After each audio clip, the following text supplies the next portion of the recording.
Olá! Na história de hoje nós vamos ver sobre Deus é por mim.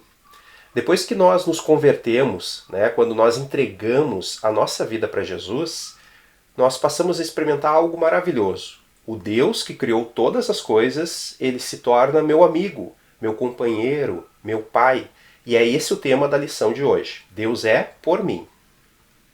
Então, quando eu venho para Jesus, eu preciso saber o que ele fez por mim. O que aconteceu? Qual foi a obra que ele realizou na minha vida? E agora, o que eu devo fazer depois que eu aprendo sobre essa obra? Então, aqui vai mostrar que Deus, ele perdoou todos os meus pecados. Ele me perdoou. Aqui tem um menino com os pecados ali, que ele estava com o peso do pecado. E quando Jesus foi crucificado, todo o meu pecado foi colocado sobre Jesus. Tá? Mesmo que eu não tivesse nascido naquela época, Deus já tinha lá todos os meus pecados e ele pôde colocar sobre Jesus. Lembrem que Deus, ele não é limitado pelo tempo, ele está fora do tempo, então ele pode agir quando ele quiser. Então lá na crucificação de Jesus, ele tomou os meus pecados e colocou sobre Jesus. Qual foi o processo então? Deus pegou os meus pecados e colocou eles sobre Jesus, quando Jesus morreu na cruz. Após isso, Jesus foi sepultado. A Bíblia fala que o salário do pecado é a morte. Então Jesus, ele morreu, ele entregou sua vida, e aí todo o pecado que estava sobre ele foi cancelado. Esse pecado ele já não pesa mais sobre a conta de ninguém, porque Jesus pagou a conta quando ele morreu no nosso lugar. E nós sabemos que Jesus, ele mesmo nunca cometeu nenhum pecado. E Deus aprovou a obra de Jesus, por isso Jesus pôde ressuscitar. Ele não somente ressuscitou, mas ele foi colocado no lugar de destaque. Deus colocou ele no seu próprio trono, ele se assentou com Deus no trono de Deus. E agora Jesus governa sobre todas as pessoas, ele governa nos céus, na terra e debaixo da terra. Todas as coisas estão debaixo do governo de Jesus. Ele é todo-poderoso. Todo o poder está agora concentrado nele. E por isso ele pôde realizar essa tão grande obra. Ele fez tudo isso e agora ele foi exaltado pelo Pai e colocado no lugar de destaque. Está gostando desse conteúdo? Então não se esqueça de se inscrever no canal, deixar sua curtida e compartilhar com aqueles que você acha que vai edificar a vida, tá bom? Vamos chegar aí na nossa grande meta de 1000 inscritos no nosso canal, tá bom? Conto com a sua ajuda aí. Bom, então eu vim para Jesus, eu pedi perdão pelos meus pecados, eu entreguei minha vida para Ele, e agora como é que eu vou me relacionar com Deus? Como vai ser esse meu relacionamento? Antes eu era um inimigo de Deus, agora eu me aproximei dele, não por mim mesmo, mas quando Jesus morreu na cruz, a Bíblia fala que quando ele fosse levantado, ele atrairia todos para ele. Então a própria obra que Jesus realizou é essa obra que me fez ir até ele. Não é por iniciativa minha, não é por esforço meu. O próprio Jesus me levou até ele. E aí acontece algo maravilhoso, que é essa aqui, Aqui diz que Deus é como um pai para mim. Então Deus, ele é realmente o meu pai. Ele é o nosso pai. Nós somos filhos de Deus. A Bíblia diz que todos aqueles que receberam a Jesus como seu Salvador, Deus deu-lhes o poder de serem feitos filhos de Deus. Então todo aquele que crê no nome de Jesus, ele é tornado, ele se transforma num filho de Deus. Ele deixa de ser somente uma criatura.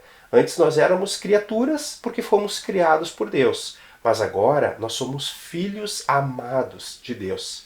E aí, lá em Lucas 15, contam a história para a gente aprender como é o coração de Deus, como é o coração do Pai. Esse pai, na história que Jesus contou, ele tinha 2 filhos, o filho mais novo e o filho mais velho.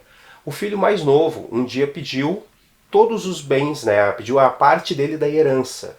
Pediu que o pai desse para ele a parte que ele tinha de herança. O pai pegou, repartiu lá os bens e deu para esse filho o que ele pediu. Esse filho saiu dali e foi para um outro país e lá diz que ele começou a viver dissolutamente, a Bíblia fala, Ele começou a viver de uma maneira desorganizada. Ele começou a gastar o dinheiro dele com as coisas que ele queria. Ele comia o que ele quisesse, ele comprava o que ele quisesse, ele pagava as pessoas do jeito que ele queria, e ele começou a usar todo aquele dinheiro daquela maneira. Só que aconteceu que esse dinheiro acabou. E quando o dinheiro acabou, os amigos que ele tinha feito com esse dinheiro também acabaram. As pessoas deixaram ele. Ele começou a passar necessidade, a passar dificuldade. Aí ele resolveu trabalhar. E o único trabalho que ele conseguiu foi um trabalho de cuidar de uns porcos que tinha lá numa fazenda. Ele começou a cuidar desses porcos. E lembrem que para o judeu, o porco é um animal imundo. Então ele agora estava servindo a esse animal imundo. E ele estava passando tanta necessidade, tanta fome, que ele tinha vontade de comer a comida que o porco recebia. Então ele estava numa situação completamente terrível. E quando ele estava nessa situação, ele lembrou da casa do pai dele, que ele tinha saído. Essa casa do pai, ele sabia que lá na casa do pai ele tinha fartura de pão. Ele tinha comida, ele tinha tudo o que ele precisava lá. E aí ele decidiu assim, ó, eu vou voltar para a casa do meu pai, eu vou dizer para ele que eu pequei diante do céu e diante dele, e eu vou me arrepender lá dos meus pecados. E vou pedir para que ele me trate como um dos seus empregados. E esse homem realmente foi, ele levantou e voltou para a casa do pai. O pai, que estava em casa, viu o filho chegando de longe. Ele correu até ao filho e abraçou esse filho e o beijou. E o filho chegou a dizer para ele, olha pai, eu pequei, né, diante de ti, diante de Deus. Ele pediu perdão para o pai, mas ele nem conseguiu falar para o pai que ele queria ser tratado como um dos empregados. Porque imediatamente o pai mandou que os empregados trouxessem uma roupa para o filho, trouxessem sandálias para ele, colocassem um anel no dedo dele, para que ele fosse restituído, fosse colocado de novo no lugar de filho, que ele nunca tinha perdido. Para esse pai nunca desconsiderou esse filho. Ele nunca pensou assim, eu vou abandonar esse meu filho, eu não quero mais saber dele. Não. O pai sempre aguardou pelo retorno desse filho.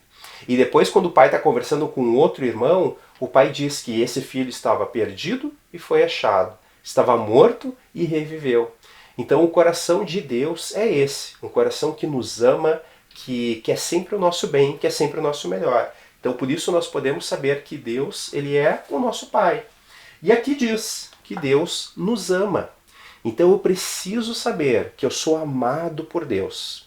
Se eu cometer algum pecado agora, né? Jesus morreu já no meu lugar e agora se eu cometer algum pecado, o que acontece comigo?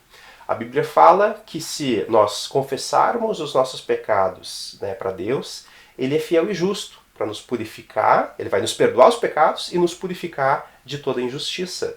Então eu posso ficar tranquilo, porque Deus vai fazer toda a sua obra na minha vida, para que eu fique cada vez mais parecido com Jesus.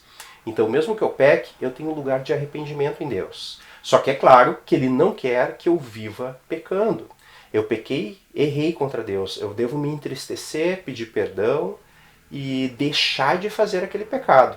Eu não posso continuar pecando porque agora eu estou andando com Deus. E aí, Deus está andando comigo. Ele anda comigo, ele faz parte da minha vida. Tem um texto que diz que nós recebemos de Deus o Espírito Santo. Então é uma promessa que Deus nos deu, de que agora o Espírito de Deus ele vai habitar dentro de nós.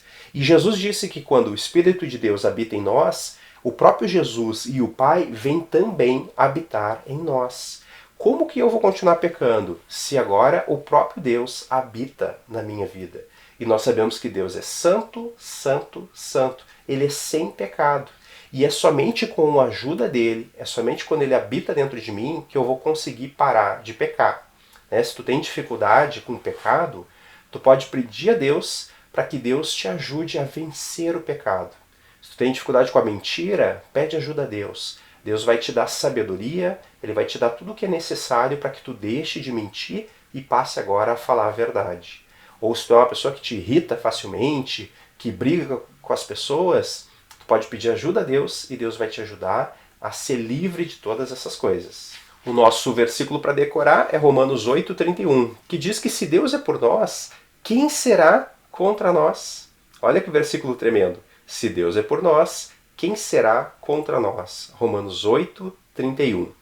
Então que você possa acreditar nessa verdade, sabendo que o próprio Deus habita na sua vida se você recebeu a Jesus. Se você confessou a Ele como o Senhor e dono da sua vida.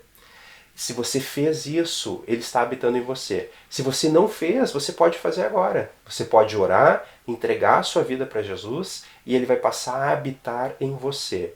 E tudo que você fizer vai ser com a ajuda do próprio Espírito Santo, que é o Espírito de Deus. Então que Deus te abençoe nesse dia, que você possa entregar a sua vida de todo o coração, se ainda não entregou, e que se já entregou, você possa continuar andando e aprendendo com o Espírito de Deus que habita na tua vida. Que Deus abençoe e nos vemos no próximo vídeo.